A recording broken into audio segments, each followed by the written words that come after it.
जय हो बड़े भाई, बड़े भाई चढ़ कैसे भाई? ये बताओ आप। हाँ, मतलब हम वहाँ गए हैं तो हम देशद्रोही हैं? कहाँ पर? जंतर मंतर। ना तुम तो पत्रकार की हैसियत से गए हो यार सुधर जाओ। कल कितने बजे बैठ रहे हो धरने पे ये बताओ? 11 बजे बैठ रहा हूँ। और कल तुम्हें वहीं मैं बुलाऊंगा अपने मंच में और कहेंगे सर युवराज ये असलियत हमसे जाने सारे लोग। 11 बजे बैठ रहा हूँ। मैं कहूँगा ये कितना कमीना आदमी है, ये मोदी और योगी का भक्त बन रहा, पहले गालियां देता था।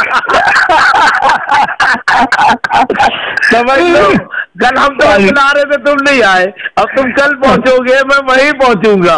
और सुनो, साक्षी मलिक कौन है पता है? साक्षी मलिक जो पहलवान है, हाँ, उसने हमें भाई बनाया है। अब समझ लो हम उसके लिए कहाँ तक जा सकते हैं। अरे मुझे खुशी है राजनीति पर, राजनीति तो आप जानते ही हो। सुनो, मैं अपना पिछवाड़ा क्यों कुटवाऊं सरकार में खामखा? इतने बार जेल गया, इतना जैसे तो आप हालत सुधरी है, क्या करे? आप तो अपने भाई को अच्छी तरह से जानते हो। हाँ, मैं क्या कह रहा हूँ, तो कल मैं आपको फिर पहलवानों के मंच पे बुलाऊं, वहीं से आमने सामने बैठ रहे हो आप। ना पहलवानों का विरोध के जो कि आप मुझसे प्रश्न करेंगे, ठीक है ना? हाँ, क्या आपने पहलवानों का विरोध किया है? मतलब हमें मोदी जी की तरह फिट पत्रकार बनाना चाहते हो? ना आपने जो भी पहलवानों का विरोध किया है, क्यों किया है, क्या कर रहे हैं? पहलवान अच्छा काम कर रहे हैं, उनको न्याय मिलना चाहिए। हम तो पत्रकार हैं, हम तो एडिटर हैं, हमें तो कोई दिक्कत नहीं, परंतु बिल्कुल ठीक होना चाहिए। फिर मैं बताऊंगा कि इन्होंने न्याय की प्रणाली होती ठीक है, पर राकेश ठीक है, चाहे इसमें केजरीवाल का जो समर्थन है, सोनिया गांधी का समर्थन है, टुकड़े टुकड़े गैंग का समर्थन है, मुसलमानों का समर्थन है, सीए एनआरसी पर बैठे हुए लोगों का समर्थन है। आप कहना कि आप भी तो बैठे हुए थे वहां पर। फिर मैं बताऊंगा कि मैं क्यों बैठा था। अच्छा, तुम आप जो है एक बात बताओ यार, देखो ये तो गलत हो रहा है, बहू बेटियां तो सबकी हैं, आप एक संत हो, मतलब गलत हो रहा है, ज्यादा गलत हो रहा है, परंतु क्या करें, वो स्थिति ज्यादा गलत है कि जो भी उनका थोड़ा विरोध करे वो देशद्रोही है, सीधी सी बात। नहीं तो हम तो कहते हैं, हमें तो तुम्हारे योगी मोदी कुछ नहीं कहते। अरे यूं नहीं कहते, तुम युवराज के यार हो। अच्छा, मतलब युवराज के यार है इसलिए नहीं कहते हो? युवराज की कुटाई कर दी 3 बार जेल भेज के, ये कौन सी वो बात अलग है, वो झूठे को कुटाई की, सामने कुटाई करते थे, भीतर पुचकारते थे। अच्छा, ये बात है। तो हमें क्यों नहीं पकड़ा अभी तक, ये बताओ? वो आपको पकड़ने योग्य नहीं समझा, इसलिए नहीं पकड़ा। तुम भी ज्यादा चलोगे तो पकड़ लीजिए। अच्छा, मैंने क्या करना चाहिए जो मुझे पुलिस पकड़े? कल तुम हमसे उल्टे सीधे प्रश्न करना, वही पकड़वा दूंगा तुम्हें। पत्रकार ले रहे हो युवराज जी, आप गलत आदमी से बदला ले रहे हो, हमें तो नहीं पकड़ सकता। राजनीति में आमने सामने आप और हम भीष्म पितामह और अर्जुन की तरह, बाकी अंदर से एक है, उसमें दिक्कत क्या है? ये बात सही है। ठीक है जी, वो संबंध टूट जाएंगे। कब मिलोगे बताओ भाई? कल मैं 12 बजे तक पहुंचूंगा, लोगों को 11 बजे के पहुंचवाऊंगा वहाँ। ओके। और तलवारें जो बात है वो रहेंगी? तलवारें भी तो लहराओ थोड़ी सी। ना तलवार नहीं रहेगी, वो केस भी नहीं फंस रहा। हाँ, तलवारों को विषय में चर्चा खूब करूंगा, तलवार बांटूंगा, ये करूंगा, वो प्रैक्टिकल में नहीं दिखाऊंगा वहाँ। अच्छा, ये बताओ, मोदी जी ने कितने पैसे दिए आपको? मोदी जी को मैंने पैसे दिए, मोदी जी ने मुझे दिए पैसे। अच्छा, मतलब आप दे रहे हो उनको पैसे? मैं दे रहा हूँ, क्यों नहीं? हम देश को सबको दे रहे हैं भाई। हमारा सर्वस्व देश के लिए, चमड़ी हमारी देश के लिए, रक्त हमारा देश के लिए, हाथ हमारा देश के लिए, जीवन समर्पण देश के लिए। अच्छा, देश के लिए, तो हमारे भाई के लिए कुछ नहीं करोगे आप? हमें तो मैं भूखा, भाई के लिए सब कुछ है। भाई के लिए सब कुछ है, कोई दिक्कत नहीं। देखिए एक बात सुनो, यदि इन पे अन्याय हुआ था पहलवानों पर, तो थोड़ा सा इनको पहले चेतना चाहिए था। जो ये तो गलती है इनकी। अरे तो पहले इतना दबंग आदमी है, पहले नहीं उसकी सुनवाई हुई, अब हमारे जैसे दबंग नहीं है तो सुनवाई होगी। हम जैसे लोग जब खड़े होते हैं कोई दबंग नहीं है। अच्छा, ब्रजभूषण बड़ा बदमाश है क्या? आप ब्रजभूषण क्या है बदमाश? हम लोगों की वजह से बदमाश है केवल। तो उसको सुधार होता है ब्रजभूषण क्या औकात है उसकी? अरे क्या औकात है उसकी भाई? इतना सब मोदी जी ने एक विभाग दे रखा है, इतनी सी बात तो है। यदि उस विभाग को हटा लीजिए, क्या है बताइए, और हम पे कुछ भी ना रहे तो भी हम सब कुछ है। हाँ, तो इसका मतलब जो ब्रजभूषण सिंह को जो सरेंडर करना चाहिए। मेरी बात सुनिए, सरेंडर करे, परंतु एक बात बताइए, जिस समय कांड हुआ था उसी समय एफआईआर दर्ज होनी चाहिए थी। अरे बाद में हो गई तो क्या हुआ? राम रहीम तो 16 साल के बाद एफआईआर हुई। यार कैसी बातें करते हो आप संतों के? नहीं तो उसके प्रमाण प्राप्त हो तो उसमें कोई दिक्कत नहीं है। यदि प्रमाण प्राप्त होते हैं तो हम आज की जो पीड़ित पक्ष है उसके साथ हैं। और यदि केवल व्यर्थ में मोदी जी को कोई गाली दे तो वो हमारे देश का प्रधानमंत्री है, और देश के प्रधानमंत्री गर्मा को ठेस पहुंचना, देश को ठेस पहुंचना। अच्छा ये बताओ, देश के प्रधानमंत्री तो मोदी जी तब भी थे जब आप मोदी और अमित शाह दोनों को कुत्ता कहते थे। नहीं, ये मैं अपनी ड्यूटी पर था। शाहीन बाग में मैं था नहीं, मैं ड्यूटी पर था। अच्छा, ड्यूटी पे थे?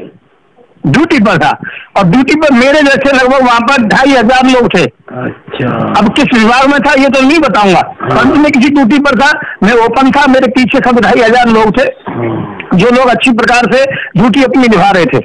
अच्छा, अगर अभी पहलवानों के बीच में मेरे 20% लोग हैं। सुनो, साक्षी मलिक के आरोप सही साबित होते हैं तो उस स्थिति में आप जो है ब्रजभूषण शरण सिंह का विरोध करोगे? विरोध नहीं, अंदर करा दूंगा। विरोध का क्या मतलब है? विरोध करते कमजोर लोग, एफआईआर करते कमजोर लोग, गर्दन पकड़ के साथ में अंदर जाएंगे, नहीं तो सत्ता को हिला दूंगा यदि साक्षी जो प्रमाणित होते हैं तो ये वीडियो हम वायरल करते हैं, कर सकते हो, उसमें कोई दिक्कत। देखिए मेरी बात सुनो। मैं फिर कह रहा हूँ इस बात के लिए कि यदि आरोप सत्य है तो पद भी हटेगा और अंदर भी किया जाएगा। जब राम रहीम को नहीं छोड़ा, रामपाल को नहीं छोड़ा, आसाराम जी को नहीं छोड़ा, हम भी जो कि अंदर जा चुके हैं, पर हम जो कि साबित नहीं हुआ हमारे ऊपर आरोप। तो मैं ये कहना चाहता हूँ, यदि कोई वास्तव में जो पीड़ित है, पीड़ित को न्याय मिलना चाहिए, वो किसी भी समाज का, किसी भी संप्रदाय का, किसी भी जाति का, किसी भी धर्म का क्यों ना हो। धन्यवाद संत युवराज जी। जी धन्यवाद आपके लिए, धन्यवाद। हम आरोप जो कि पीड़ित के साथ हैं, पर यदि जो अपराध जो कि होता है कि हाँ भाई अपराध हुआ है, उसके प्रमाण साक्ष्य होते हैं तो, और व्यर्थ की राजनीति होती है कि राकेश टिकैत आ गया, केजरीवाल आ गया, क्या जो कि कांग्रेस आ गई, तो ये बेकार की बात है, इसका हम विरोध करते हैं। ठीक। हेलो प्रभु जी राधे राधे। प्रभु जी राधे राधे, कैसे हैं? मैं तो ठीक हूँ, आज पहुंचे नहीं आप हमारे हिंदू राष्ट्र। आप गए थे? हाँ बिल्कुल, क्यों नहीं जाते, परमिशन थी आज की। क्या हुआ? और काफी बड़े बड़े लोग पहुंचे थे हमारे। नहीं, आपने क्या कहा? हेलो, हाँ जी। चल जाएगा कि नहीं ब्रजभूषण? ब्रजभूषण जेल जाएगा कि नहीं? हाँ। अरे क्यों जाएगा भाई, उसने कैसा क्या कौन सा कसूर किया है? नहीं स्वामी जी, ये बताइए कि सुप्रीम कोर्ट अगर किसी व्यक्ति के खिलाफ कमिश्नर ऑफ पुलिस से कहता है एफआईआर दर्ज करो, और पॉक्सो जैसे मामले में नाबालिग लड़की के साथ बलात्कार का आरोप लगता है, तो वो आदमी अरेस्ट होना चाहिए कि नहीं? नहीं, ये तो ठीक है जो आप कह रहे हो, कानून के दायरे में ठीक कह रहे हो आप जी, पर तो उसमें ये तो देखना पड़ेगा कि वास्तविकता क्या है जी। तो वास्तविकता के प्रमाण प्राप्त होने चाहिए ना। क्या कभी हिंदुस्तान में ऐसा होता है कि किसी के ऊपर आरोप लगते हैं तो गिरफ्तारी से पहले वास्तविकता की जांच होती है? हाँ, कई बार ऐसा होता है, जो केस लंबे होते हैं, इनमें पहले जांच करने का प्रावधान है। नहीं तो ऐसा तो नागरिक के मूल अधिकारों के खिलाफ है कि किसी विशेष व्यक्ति को तो पहले अधिकार दिया जाता है, आम आदमी को उठा के बंद कर दिया जाता है, तो ये सही है क्या? नहीं, जिस समय के आरोप लगाए उस सब आरोप के बाद के भी फोटो उनके साथ मुस्कुराते हैं आरोपी के और जो कि पीड़ित के। हाँ, जब पीड़ित के फोटो मुस्कुराते हुए उस समय के बाद के भी हैं, शादी में निमंत्रण भी दिया गया है। अच्छा, और अपनी ट्वीट पर पिता के बराबर भी लिखा गया है। जब ये सब चीजें प्रमाणित हैं तो किस प्रकार से आरोप सिद्ध हो सकता है? सवाल का जवाब दीजिए। जब हमारे यहाँ प्रावधान हिंदुस्तान में ये है कि एफआईआर होती है तो पहले अरेस्ट होता है, उसके बाद आदमी जांच में अगर निर्दोष पाया जाता है तो छूट जाता है, इस केस में पहले जांच क्यों कराई जा रही है? नहीं, ऐसा नहीं है, पहले विवेचना होनी चाहिए। पुलिस में विवेचना अधिकारी इसलिए होता है, ये गलत है कि एकदम से रिपोर्ट दर्ज हो और उसे तत्काल अरेस्ट कर लिया जाए, बाद में विवेचना की जाए। ऐसे बहुत से केस हैं जिनमें 10-10 साल तक आदमी बिना किसी कारण के अंदर रहा है और बाद में बरी हुए हैं, तो बरी होने से फायदा क्या है? तो ये विवेचना तो पहले से होनी चाहिए। जो हो रहा है बिल्कुल विवेचना सही हो रही है। तो यदि विवेचना में आरोपी पाए जाते हैं तो पीड़ित पक्ष को न्याय मिलेगा, इसमें कोई शंका नहीं। हम आरोपी के साथ, जब हम पीड़ित पक्ष के साथ हैं। अच्छा, एक सवाल का जवाब दीजिए। अगर मान लीजिए कि जो आप मानदंड अपना रहे हैं बृजभूषण शरण सिंह के मामले में, वही मानदंड अन्य व्यक्तियों और आरोपियों के खिलाफ भी अपनाए जाए, तब तो किसी की गिरफ्तारी नहीं होगी। मैं कह रहा हूँ कि उसमें विवेचना अधिकारी के हाथ में होता है। जब भी रिपोर्ट भी दर्ज होती है तो विवेचना अधिकारी होता है, उसको सौंपा जाता है काम और वो अपने तरीके से उसकी विवेचना करता है और उसे करनी चाहिए। अधिकतर क्या होता है, विवेचना अधिकारी विवेचना नहीं करता और चार्जशीट बना के उसे अंदर कर देता है, बस उसे FIR दर्ज करके अंदर कर देता है। तो ये गलत है और ये सही है। पहले विवेचना होनी चाहिए, उसके बाद में आरोपी को अंदर करें, कोई दिक्कत नहीं है। यदि आरोप सिद्ध होता है तो हम साथ में हैं पीड़ित पक्ष के, और यदि आरोप सिद्ध नहीं होता है क्यों, उसका कारण है शंका के बारे में इसलिए आए हैं कि जो भी डेट बताई जा रही है कि तब शोषण हुआ, उसके बाद के फोटो भी मुस्कुराते हुए क्यों हैं? क्योंकि चेहरे पे शक्ल तो होनी चाहिए थी। फिर उसको शादी में निमंत्रण देना, ये कहाँ का जुर्म है? चलो वो कोई भी कुछ नहीं कहते, परंतु उसके बाद में भी दबी आवाज में तो विरोध होता, पर दबी आवाज में भी विरोध नहीं दिखाई पड़ा कुछ सालों तक। अब ये बताइए, क्या भविष्य में भारत में सारे इस तरह के आरोपों को सरकारों को इसी तरह लेना चाहिए जिस तरह से बृजभूषण शरण सिंह के केस को लिया गया है? ऐसा है, इसमें केवल जो टुकड़े टुकड़े गैंग है वो लोग हवा दे रहे हैं। CA NRC का जो विरोध जिन्होंने किया था वो हवा दे रहे हैं। इसमें जो कि केजरीवाल जैसे व्यक्ति है वो हवा दे रहे हैं। बाकी राजनीतिक मामला किया जा रहा है। मैंने कहा यदि वो बच्ची वास्तव में पीड़ित है तो कोई राजनीति के दायरे में ना आए, पूरा देश उनके साथ है, हम सब साथ हैं, कानून उनके साथ है। परंतु यदि इस प्रकार से राजनीतिक लोग आते रहेंगे जो हिंदू राष्ट्र का विरोध करते हैं हर बात पर, तो इस प्रकार से तो फिर यदि कोई किसी के साथ अन्याय हो रहा होगा तो भी कोई कुछ नहीं बोल पाएगा, उसका भी मुंह बंद हो जाएगा। इसीलिए इनको राजनीति से अलग हट करके निष्पक्ष होकर के कार्य करना चाहिए। और हम एक ऐसे व्यक्ति हैं, यदि ये निष्पक्षता से काम करें और यदि राजनीति से हट जाए, अर्थात ऐसे गलत लोगों को अपने पास ना आने दें, न्यूट्रल हो जाए, केवल पहलवान ही पहलवानों को आने दें, तो कोई दिक्कत नहीं है। हम किसी बात से दूर नहीं है और हम इनको न्याय दिलवा सकते हैं, परंतु यदि आरोप सिद्ध होता है तो। अच्छा, ये बताइए, राकेश टिकैत भी वहाँ गए थे, इस पर क्या कहेंगे? आपके मित्र हैं वो? मित्र हैं, परंतु वो खालिस्तान का समर्थन करते हैं, तो इसलिए हमारी मित्रता में खटास है काफी। और ऐसे खालिस्तानी लोगों का समर्थन नहीं करना चाहिए, उन्हें कोई जगह धरातल मिल रही है राजनीति की, और इसीलिए उन्होंने जो उत्तर प्रदेश के चुनाव में उनकी कोई भूमिका किसी प्रकार से नहीं रखी, क्योंकि वो तो रोकना चाह रहे थे बीजेपी को, बीजेपी उनसे नहीं रुकी। तो राकेश टिकैत जी का मामला ठीक नहीं है। वो खालिस्तान के समर्थक है तो उनको तो जेल में होना चाहिए। विवेचना चल रही है, विवेचना चल रही है, सबकी बारी आएगी, इसमें कोई शंका नहीं है। जो भी खालिस्तान की मांग कर रहे हैं उनका भी इलाज किया जाएगा, उसमें कोई शंका नहीं है। अभी हम एकदम से विद्रोह पैदा नहीं करना चाह रहे हैं, परंतु राकेश टिकैत जी का चेहरा बिल्कुल साफ क्लियर नहीं है दामन, इसलिए थोड़ी सी। उनके पिताजी अच्छे थे, राकेश टिकैत जी केवल राजनीतिक हैं, और उनके पिताजी जो थे वो किसानों के नेता थे, वो अच्छे व्यक्ति थे। अच्छा, आप एक सवाल का जवाब दीजिए कि आपका धरना खत्म हो गया? हाँ, मेरा जो कि 3 घंटे का था वो 3 घंटे का धरना पूरा हो गया। और मेरा तो सीधा सा था कि ये पहलवानों के पास कोई राजनीतिक लोग आते हैं तो उनको ना आने दिया जाए और बहुत पुलिस बैरिकेडिंग और कड़ी की जाए। और मेरे सामने उस समय जो कि भूपेंद्र हुड्डा आए थे, तो मैंने भी फिर उनको कहा था कि भाई तो ऐसे लोग यहाँ नहीं आने चाहिए, तो उनको शायद हिरासत में भी लिया गया था या उनको मिलने नहीं गया था। अच्छा, तो ये बताइए, आपने जो धरना दिया उस धरने का असर तो हुआ नहीं? आपने तो कहा था पहलवान झूठे हैं, वो तो अभी डटे हुए हैं। नहीं, मेरा धरना जो पहलवानों के विरोध में नहीं था, मेरा धरना ये था कि भाई जब तक मैं वहां रहता हूँ तब तक पहलवान शांति से काम करें, माइक साइक अपना ना चलाएं। तो वो उन्होंने बात को माना मेरी को, जब तक मैं रहा किसी प्रकार से उत्पाद नहीं रहा। भूपेंद्र हुड्डा आया तो उसको मिलने नहीं दिया गया, दूसरी बात क्या है कि मेरा यह है कि शांति से मांग करें, पहलवान ही वहां पर आए ताकि राजनीतिक लोग कोई ना आए। और मेरी मांग सीधा सा है 15 अगस्त को जो कि मोदी जी हिंदू भारत को हिंदू राष्ट्र घोषित करें, ये मेरी मांग है। मैं तो अपनी मांग भगवान गया था और मेरी मांग 15 अगस्त को मालूम पड़ेगी सरकार मानती है नहीं मानती। यदि नहीं मानती है तो मैं भी सरकार के विरोध में 1 सितंबर को खड़ा हो जाऊंगा।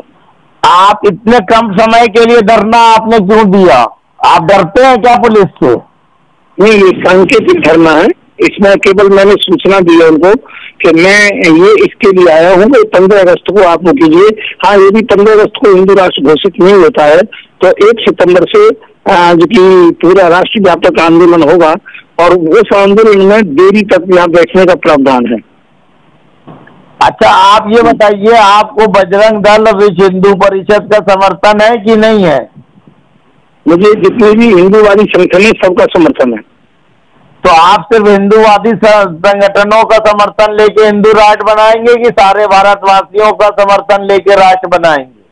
मैं पूरे भारतवासियों को उसका समर्थन लेना चाहता हूँ, क्योंकि जो लोगों को जो मुस्लिम जो विचारधारा के जो लोग थे वो तो पाकिस्तान चले गए। अब तो यहाँ पर जो रह रहे हैं वो भारतीय विचारधारा के हैं और भारतीय विचारधारा के अंतर्गत में जब पाकिस्तान मुस्लिम राष्ट्र हो सकता है, बांग्लादेश मुस्लिम राष्ट्र हो सकता है, अफगानिस्तान मुस्लिम राष्ट्र हो सकता है, तो भारत के मुसलमानों को सोचना चाहिए कि भारत हिंदू राष्ट्र घोषित होना चाहिए। ये भारत के मुसलमानों की मांग होनी चाहिए, जो मांग हमें करनी पड़ रही है। अच्छा चलिए,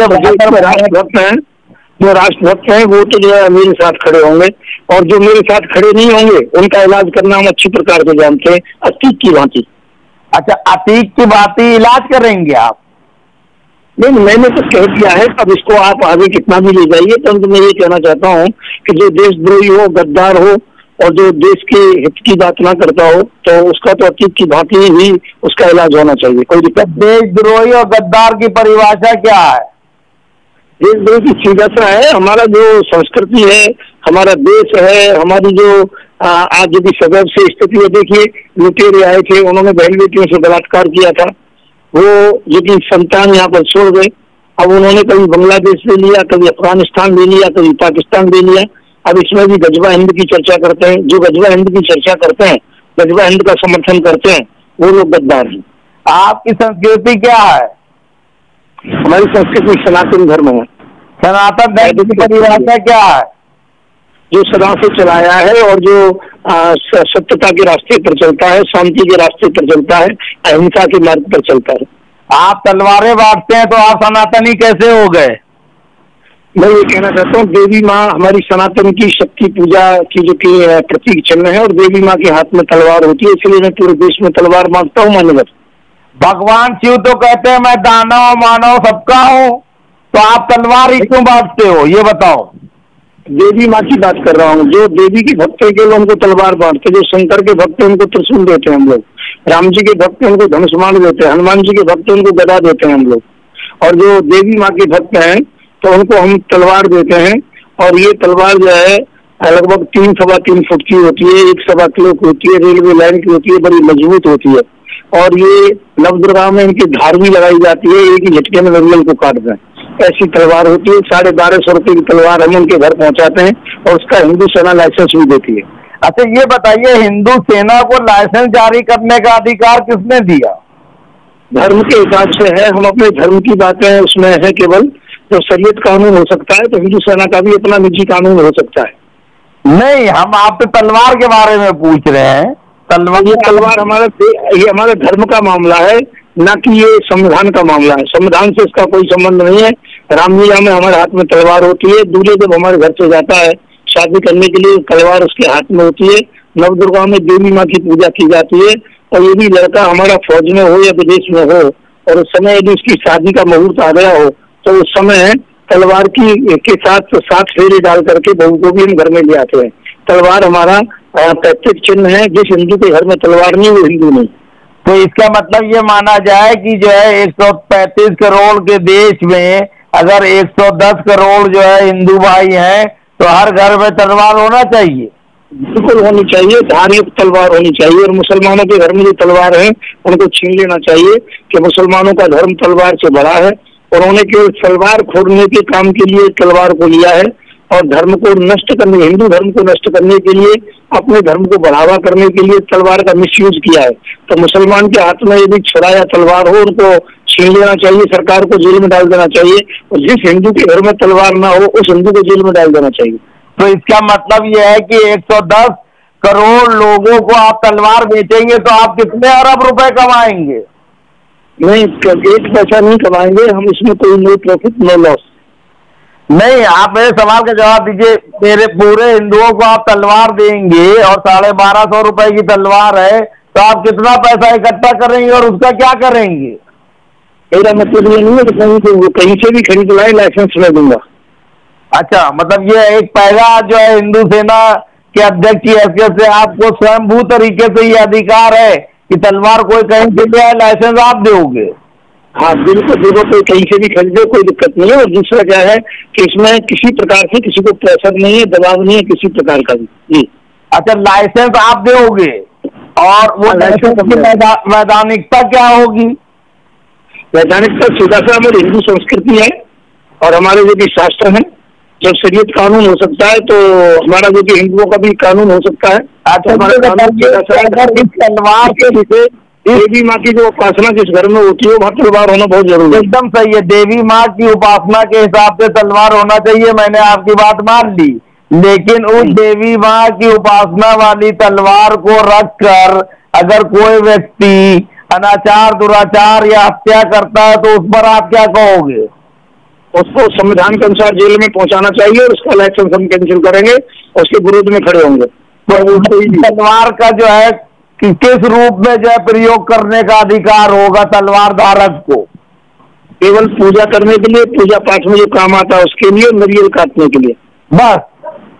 हाँ जी, जिस प्रकार के आपके यहाँ बकरे की बलि दी जाती है मुसलमानों में, आप क्या ये आप बहुत गंदी बात करते हैं। मैं आपको सवाल करता हूँ पत्रकार की हैसियत से, आपका तो आप क्या? नहीं, मैं आपकी बात नहीं कर रहा, मैं आपकी बात नहीं कर रहा, मैं ये कह रहा हूँ हमारे देश में इस प्रकार से मुसलमान कुर्बानी के लिए तलवार का काम करते हैं। आप इसी प्रकार से केवल हिंदुओं का काम है नारियल को काटने के लिए तलवार में धार रखें, किसी को मारने के लिए नहीं। आप बात करिए, बात को पलटिए ना। आप क्षमा मांगिए, आप ऐसी बात करते हैं हमारे जैसे पत्रकार से जो निष्पक्ष है। यदि मुझसे कोई गलती हुई है तो उसके लिए माफी चाहता हूँ देशवासियों से और आपसे। धन्यवाद जी। अब और कुछ सवाल पूछे? इस वक्त आप कहाँ विराजमान है? मैं पूछ सकते हैं, आपको दिक्कत नहीं है, मैं सवाल का जवाब देने को तैयार हूँ। आप इस वक्त कहाँ विराजमान है? मैं इस समय दिल्ली में हूँ और लाजपत नगर में हूँ। लाजपत नगर में है, किस पत्नी के पास है इस वक्त? देखिए, ये आपका कोई प्रश्न नहीं है। क्यों? मैंने पूरे परिवार को छोड़ रखा है। आपने जब भी देखा होगा मैं किसी परिवार के साथ नहीं होता हूँ और मैं जनसंख्या नियंत्रण कानून की बात करता हूँ तो ये पत्नियों को डिवोर्स दे चुका हूँ, बच्चों से दूरी बना चुका हूँ, ना मेरी कोई पत्नी है ना कोई बच्चे हैं और मैं केवल इस समय अकेला हूँ और केवल देश के लिए लड़ रहा हूँ। देश के लिए क्या लड़ाई लड़ रहे हैं आप बताइए? जनसंख्या नियंत्रण कानून होना चाहिए। 2 बच्चों के बाद जिसके तीसरा बच्चा हो उसको जबरन नसबंदी होनी चाहिए, चाहे हिंदू हो चाहे मुसलमान हो। अच्छा, ये बताइए आप ये जनसंख्या नियंत्रण कानून कब तक ले आएगी मोदी सरकार? बहुत जल्दी से जल्दी ले आएंगे, बहुत जल्दी से जल्दी। अच्छा, मोदी सरकार को कौन सा कानून पहले लाना चाहिए, जनसंख्या नियंत्रण जी समान नागरिक संहिता? क्या कहा, मेरी समझ में नहीं आया, थोड़ा सा दोबारा कहिए। समान नागरिक संहिता का कानून लाना चाहिए पहले कि जनसंख्या नियंत्रण? मैं तो ये कहता हूँ दोनों कानून लाने चाहिए। तो क्या मोदी जी अब तक के जो कानून लाए या जो संशोधन किए वो उनका प्रयास जो है दूरदर्शी वाला नहीं था? नहीं, दूरदर्शी वाला था, उसमें कोई दिक्कत नहीं है, उनका समर्थन करते हैं, तो लागू करने में देर क्यों हो रही है? अच्छा, अगर मोदी जी ने 15 अगस्त को हिंदू राष्ट्र नहीं घोषित किया भारत को तो आप क्या करोगे? हम 1 सितंबर से राष्ट्रव्यापी आंदोलन करेंगे। आंदोलन में क्या मुद्दा होगा आपका? हमारा यही होगा, भारत को हिंदू राष्ट्र घोषित करें, जनसंख्या नियंत्रण कानून लाएं, CA/NRC को तत्काल लागू करें। CA/NRC जो फिर से जो लागू करवाएंगे आप? हाँ जी। बीच में क्यों वापस हुआ था, ये रुका क्यों? नहीं रखना चाहिए ना। सुना है कि संत युवराज जो है CA/NRC के विरोध में थे, इसलिए स्थगित करना पड़ा सरकार को। इस विषय का जवाब इसलिए नहीं दे सकता, मैं ड्यूटी पर था उस समय, मैं शाहीनबाग में इस हैसियत से नहीं था कि उसे रोकना चाह रहा था, मैं केवल इस हैसियत से था कि मुझे वहाँ के विषय में निगरानी रखने के लिए कुछ संस्था ने सौंपा था। तो मैंने केवल वहाँ पर यह देखा था कि यहाँ हो क्या रहा है। तो मुसलमानों के बीच में आने के बाद में तो उनकी इसी बात कहनी पड़ती है, तो तभी तो मैं अंदर घुस सकता था। केवल मुसलमानों के बीच में घुसने के लिए ये मेरा उनका समर्थन का नाटक था, मेरा कोई समर्थन नहीं था, विरोध में था। तो आप साधु के वेश में शैतान साबित हुए, इसका मतलब? वो समझ सकते हैं, मुझे शैतान कहें कुछ भी कहें, पर वास्तविकता यही है, मैं केवल अपने देश के लिए जीता हूँ, अपने देश के लिए मरता हूँ। तो आप देश के लिए जीते मरते हैं तो बहुत अच्छी बात है। अब आप ये बताइए कि अब आपका अगला कदम क्या है? भारत को हिंदू राष्ट्र घोषित कराना, हर स्थिति के अंतर्गत में, किसी भी स्थिति के अंतर्गत में क्यों ना हो, ये इनके प्रकार भारत को हिंदू राष्ट्र घोषित कराना। अच्छा, ब्रजभूषण शरण सिंह के बारे में आखिरी में बता दें क्या होना चाहिए? यदि आरोप सिद्ध होता है तो अंदर जानी चाहिए, और जब तक आरोप सिद्ध नहीं होता है तब तक अरेस्टिंग न किया जाए। अच्छा, धन्यवाद। धन्यवाद, नमस्कार।